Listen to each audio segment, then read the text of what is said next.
Ya, selamat siang pemirsa, Anda masih bersama kami di Kabar Siang di Lokasi bersama saya Gina Vita. Bicara soal rapid test, ini memang banyak menuai kritikan dan juga pertanyaan dari sejumlah pihak. Kenapa? Karena kalau kita tahu bahwa pemerintah sudah mengalokasikan anggaran untuk penanganan COVID-19 senilai 677 triliun rupiah. Dengan rinciannya 87 triliun ini untuk anggaran kesehatan, 589 triliun ini untuk jaring pengaman sosial. Tapi kenapa sampai saat ini masyarakat masih juga ditarik dan juga dikenakan biaya untuk menjalani rapid test, khususnya bagi masyarakat yang akan bepergian ke luar daerah. Apa sebetulnya yang terjadi? Kita akan membahas hal ini bersama dengan anggota Ombudsman RI, Laude Ida. Selamat siang Pak Laude. Selamat siang Mbak. Sehat Pak Laude? Alhamdulillah baik-baik saja. Alhamdulillah sehat. Semoga sehat selalu. Pak Laude, kalau kita tahu ini kan sekarang banyak yang mendapatkan kritikan atau disoroti adalah mengenai alokasi anggaran senilai 677 triliun, tapi sampai saat ini masyarakat masih dikenakan biaya untuk rapid test. Ya. Investigasi dari Ombudsman mengenai hal ini seperti apa? Pertama, teman-teman kami di Ombudsman, asisten saya di Ombudsman itu telah melakukan investigasi berapa harga satu set alat rapid test. Sekitar 2 bulan lalu.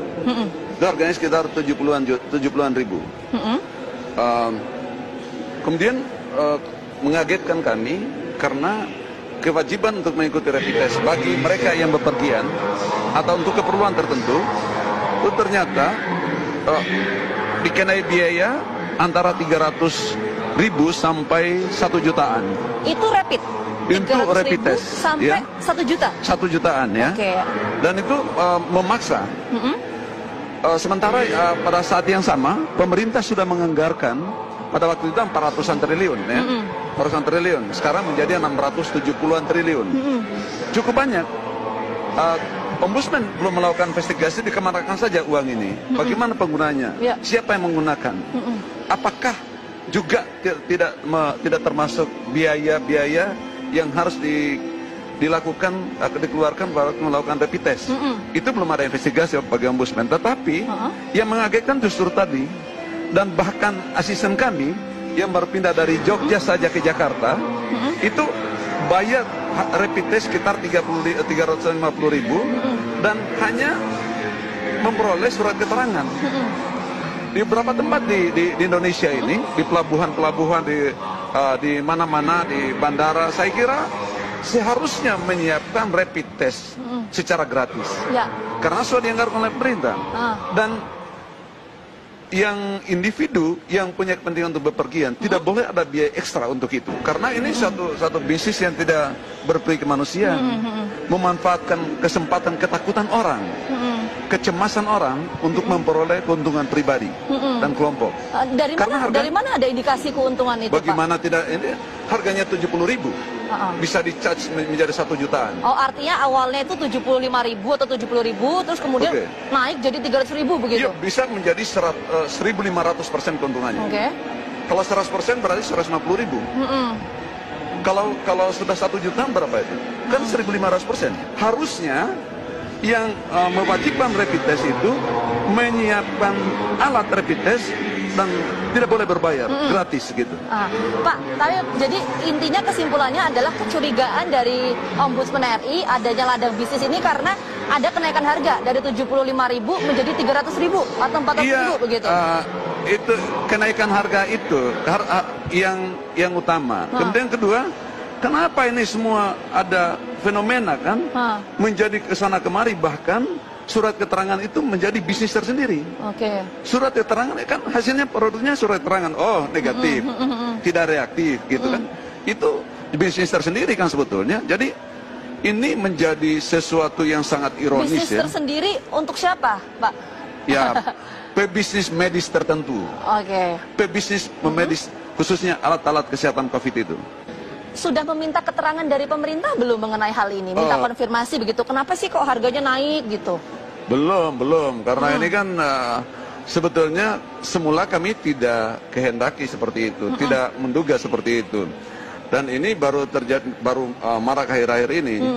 Termasuk terus terang saya secara pribadi, termasuk ponakan saya mau balik kendari ini minggu lalu, tes dulu dia 700.000. 700.000 dekat rumah. Jadi, wah, mulai saat itu saya bertanya, kenapa ini? Baru kemudian kita mulai angkat nih sekarang. Nah, kita mau lakukan rapat kan masih terbatas sekali sekarang ini kan. Nanti saya minta teman-teman di kantor juga barangkali untuk mengkoordinasikan satu rapat khusus ini melalui virtual meeting itu untuk mempertanyakan ini. Tapi ini sudah meresahkan masyarakat sekarang. Kita tahu di sejumlah daerah. Kapan itu Pak akan melakukan rapat virtual dengan Ombudsman, pemerintah, dan pihak-pihak terkait untuk kemudian mengkonfirmasi hal ini? Saya akan koordinasikan dengan itu keputusan pada tingkat pimpinan. Itu dia, rekomendasi yang akan diberikan oleh Ombudsman untuk fenomena atau kejadian atau kritikan semacam ini seperti apa Pak? Pertama, hentikan memperoleh keuntungan dari rakyat.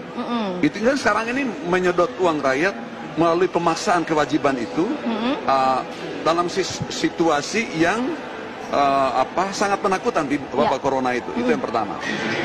Hentikan kewajiban itu. Kemudian kalaupun ada kewajiban untuk rapid test, maka cukup mengganti biaya produksi rapid test itu. Biaya produksi rapid test itu sekali lagi hanya 70-an ribu tes. Boleh rapid test, boleh rapid test gratis, atau paling tidak sejumlah dana, sejumlah biaya sebagaimana biaya produksi alat rapid test itu sendiri. Itu yang kita harapkan dan kita tunggu nanti Pak bagaimana hasil investigasi yang dilakukan oleh Ombudsman mengenai kecurigaan yang tadi Pak Laude sampaikan adanya ladang bisnis ya Pak ya. Kita akan tunggu. Terima kasih Pak Laude atas waktunya telah bergabung bersama kami di Kabar Siang di lokasi. Itu tadi pemirsa sedikit perbincangan saya dengan anggota Ombudsman RI bahwa sampai saat ini pihak Ombudsman RI masih melakukan investigasi untuk mengetahui apa sebetulnya alasan dari peningkatan harga rapid test dari 70.000 sampai 300 bahkan sampai 400.000.